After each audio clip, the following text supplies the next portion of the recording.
When I think about Kenny Hahn, I think about a white politician who's able to engender this enormous love and affection from black people.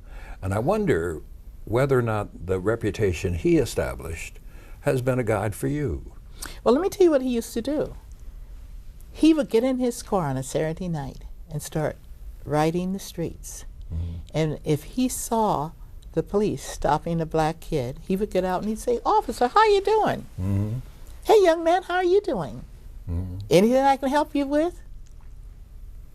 You know, and they just fell in love with him. Right. Nate Holden was one of his field deputies, you know, was out there among the people. And I would call Kenny and I'd say, "There's a drain here, you know, the sewer drain, and it's all stepped up." Kenny would have somebody out there.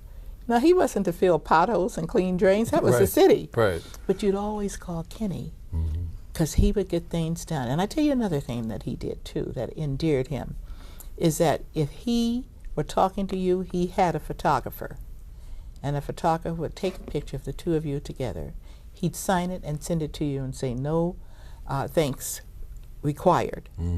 And that's what he did. He was always in someone's home after church. He visited every Protestant church there was.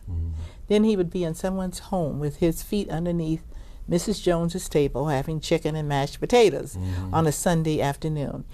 His presence was always there in the community, and people trusted him and loved him. And you represent a multi-ethnic population now and did on the school board. I do. And I wonder to what extent Hahn's example served you. Well, of course, all of us wanted to be the politician's politician, Right. like Kenny. So you would go to him. You know, if you were planning on running for office, you had to make a stop there.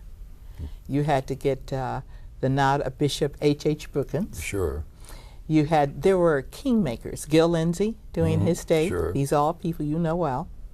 And you always went because with their support came resources. And of course, with Kenny's support in the 2nd District, you had everything you needed.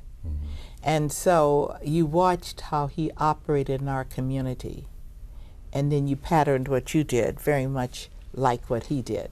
You have to touch bases with people, and that's what I do. I used to go to factories when I was running for school board. I'd go to factories when they opened in the morning. I'd go to factories when they closed in the evening. We'd ride buses. People have to know who you are. And I learned that from Kenny.